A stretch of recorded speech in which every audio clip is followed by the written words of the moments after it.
Welcome back and thank you for staying with us. Now, for years, Uganda was a worldwide leader in taking in refugees. They were generous, but now they're stopping asylum for people coming from Eritrea, Somalia, and Ethiopia. And the reason is painfully simple: money. Now, global aid from places like the US, the UK has been slashed so badly that Uganda just doesn't have the funding to care for the 2 million refugees that they already host. It's heartbreaking because this change leaves thousands of people who are often running from persecution or even climate disaster completely stuck with nowhere to go. It shows how even the most welcoming countries are forced to close their doors when the aid dries up.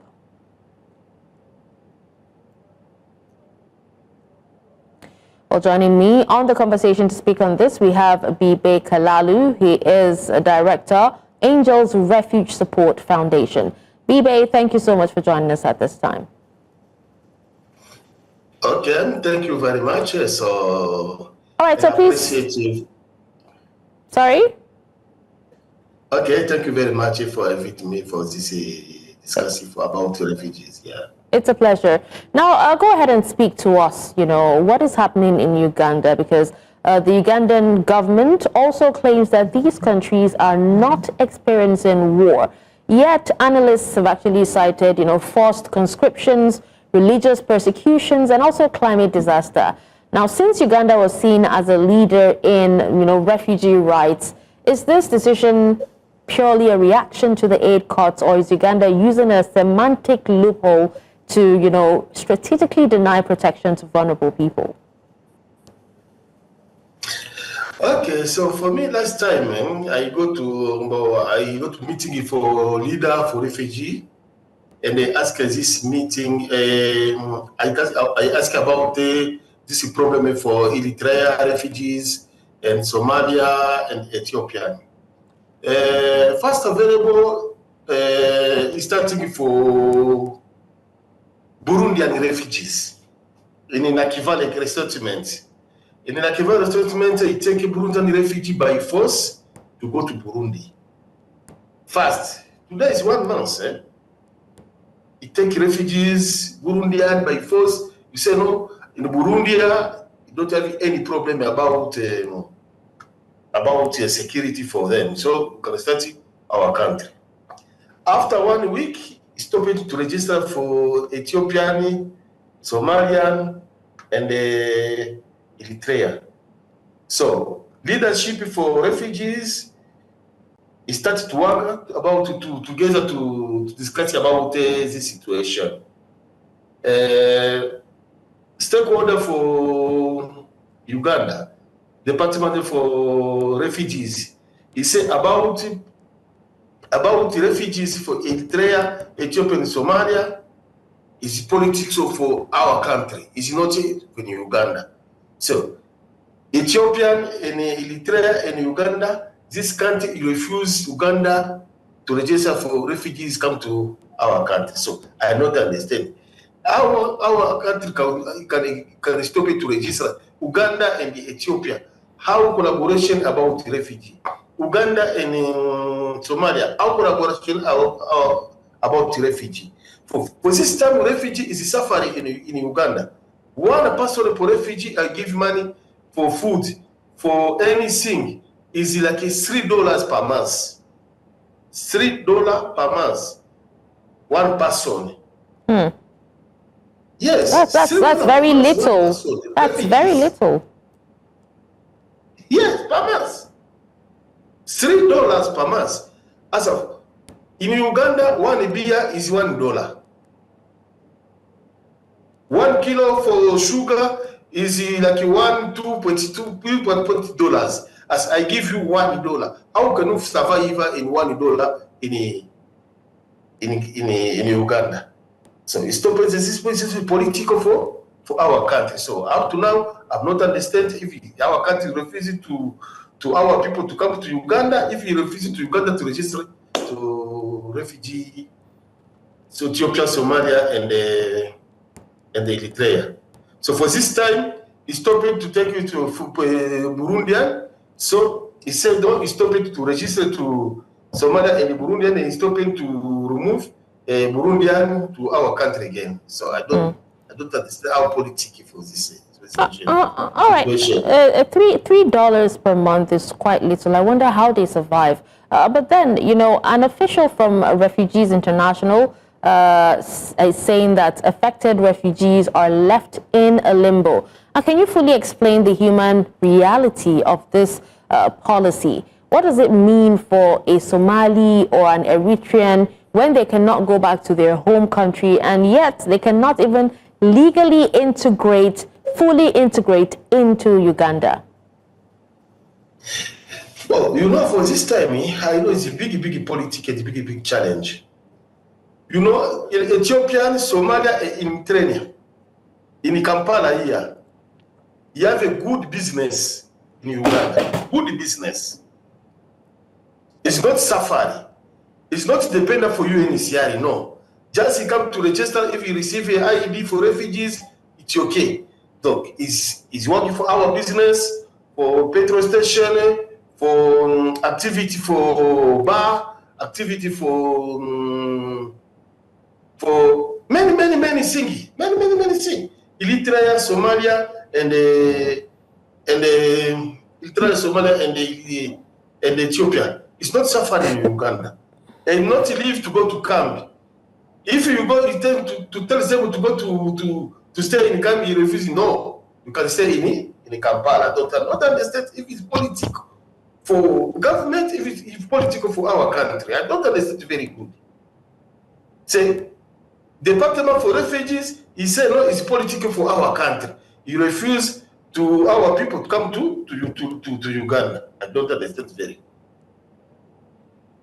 All right. Well, sadly, we'll actually have to come back to you, Bibe, because we need to go on a quick break right now. But, you know, when we come back, we'll definitely continue this conversation. Please do not go anywhere. We'll be back.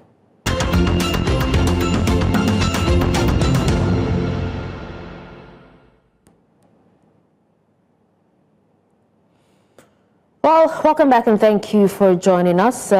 We are speaking on the fact that the Ugandan government has halted refugee or, the acceptance of asylum seekers from Eritrea, Somalia, and we still have Bibe Kalalu speaking to us. He is director of Angels Refugee Support Foundation. Bibe, thank you for staying with us. Okay, thank you. All right, so now let's look at the figures, because Uganda's annual funding from UNHCR plummeted from $240 million to just $18 million this year. Now, what would you say about this collapse? Is this collapse a failure of international humanitarian diplomacy, or is it simply a reflection of donor countries prioritizing their own domestic political crises over others and over other global responsibility? For my side, it's a global. So, for this time, Uganda is starting to stopping to register many people in Uganda. It's starting like let me give you some example. If you come to Uganda and you say you are LGBT people, you cannot register you refugee if you come to Uganda. If you come to Uganda, if you come to South Sudan, he give you asylum, so he cannot give you refugee status. South Sudan. Northern Sudan, I give you automatically refugee status. Cannot give you asylum seek. You know this political. This political. So I don't understand very good that this political can go. How can go this political for Uganda? Okay, so you're saying that if you come in as an LGBTQ, you won't get asylum in Uganda. LGBTQ cannot is not access for anything in Uganda. If you come for your country, you say me I'm LGBT in Uganda, I cannot give you anything. Ni salamu sika, ni refugee status, any assistance I cannot give you if you come to Uganda. refugee LGBT in Uganda. Any assistance for you? Cannot you give anything up if you LGBT refugees in Uganda? All right. Now, Bibe, Uganda's Minister for Refugees, right, actually placed the blame on Donald Trump. That's the U.S. president. He blamed the whole thing on the freeze on U.S. aid and also the UK's planned reduction in GNI spending. What do you have to say about these Western policy decisions? Are they now directly responsible for creating a new layer of humanitarian instability in East Africa? And when you talk about, humanitarian instability, it means people or asylum seekers from those countries have practically nowhere to go since Uganda has decided to shut their doors. That's difficult for Uganda. Uganda have a law for Uganda for refugees. It's very, very, very, very, very strong. It's very, very, very, very strong. If you come in Uganda, if you stay in Kampala, you cannot give you any assistance in Uganda. Any assistance. If you go for the country, can give you some assistance. I tell you like $3 per month. So about the problem for many refugees coming to Uganda, so let me explain for you. So about law for Uganda, he rejected them for Uganda about law. Many people come without know law for Uganda. If you come to Uganda, you can stay here, you can stay here for a statement, you can stay for Kampala, you can receive assistance, you cannot receive assistance. So Uganda is never, never, never good country about refugees. No. Okay. Any assistance for refugees. Okay, so let's still talk about Uganda's system, of allowing refugees to work and also access public services, which was a global standard bearer, which was something that it was known for. Now, the directive is called a massive step backwards. Has Uganda permanently sacrificed its reputation as, a progressive humanitarian leader, or would you say that this is a temporary crisis that the global community must resolve? So Uganda, refugees cannot work in Uganda. So Uganda gives just access for activity for refugees. If we have for individual sex, activity individual, it can give you access for your activities. No, refugee cannot work for government, can work for NGO, for anything. No, we cannot give you permanent document for work in Uganda. So just for organization for RLO, refugee-led organization, he gives some document to facilitate, to organize small organization to support these refugees. So just give you that like this. And a small business, may cannot give you any assistance about job, work, cannot give you.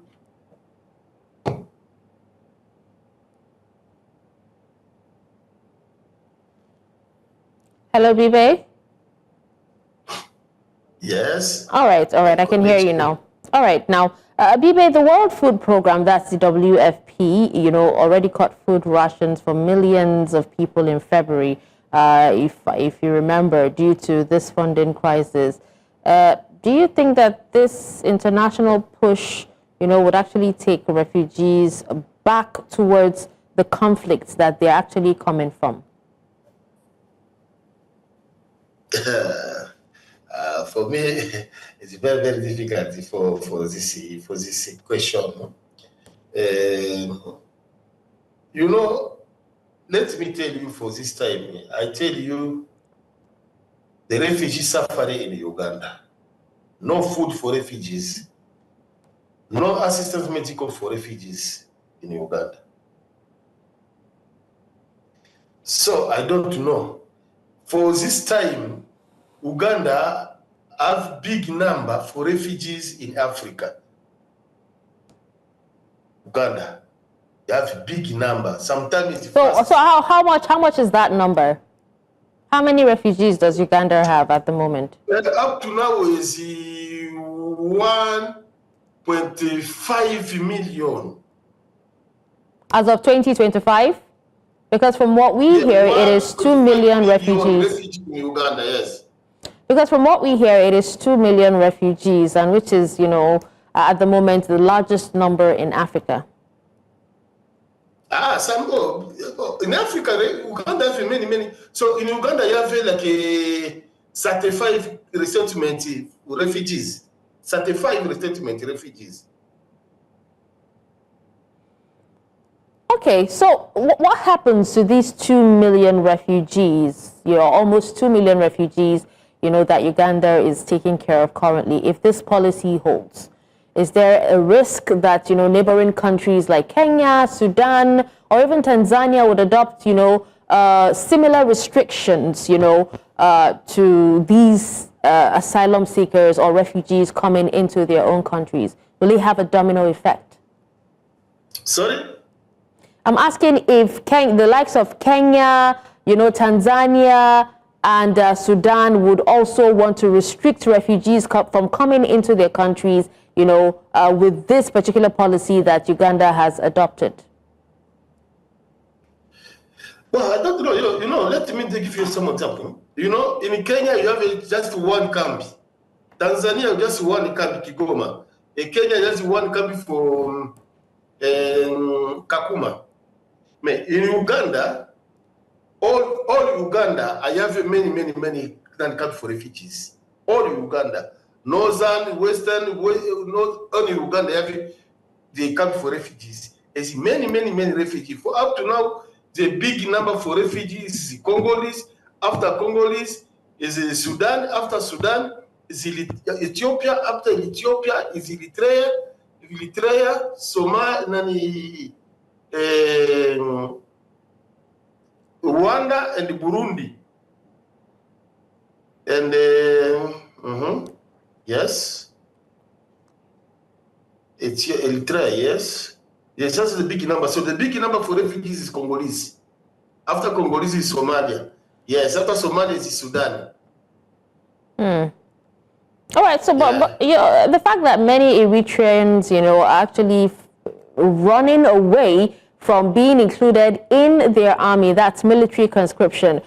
You know, does the Ugandan policy validate the oppressive systems that these individuals are actually fleeing by denying them a safe and legal place? Because if they do not have a place to run to, it means that they would automatically be conscripted or even drafted into the military, and that isn't what they want.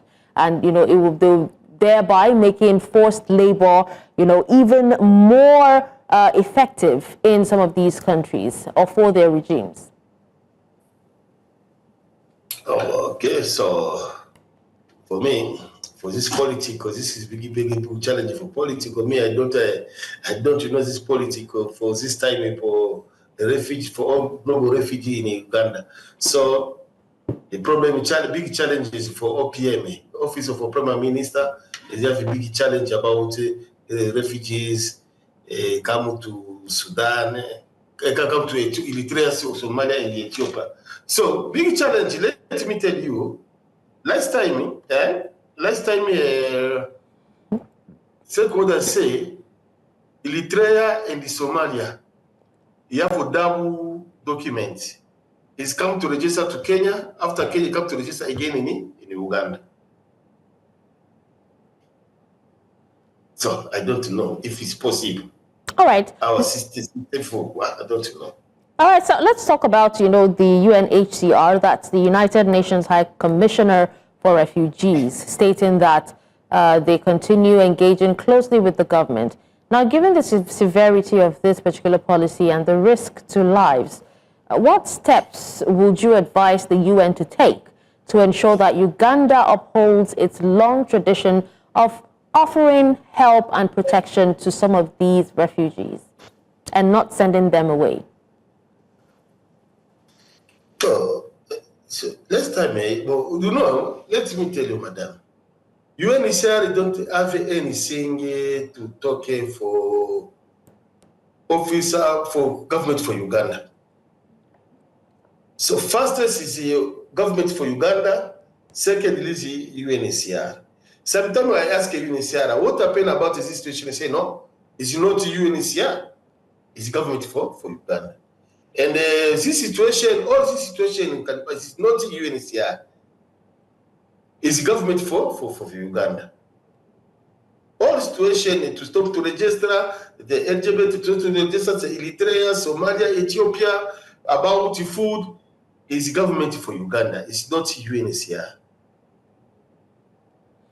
All right. So sadly, this is actually where we would wrap up the show. But if you have any final words or final thoughts, Bibe, let's hear from you. No, so I appreciate you to invite me sometime tomorrow to come. That is so for me, humanitarian. So I have that big problem, a big challenge to stop the people. You have a problem for our country. He come here again. He stopped to register them. He suffer here in Uganda. No assistance, no food, no anything. So for me, it's very, very, very difficult to survive for this situation. It's not very good humanitarian for me. All right, thank you so much for joining us, Bibe Kalalu, Director, Angels Refugee Support Foundation in Uganda.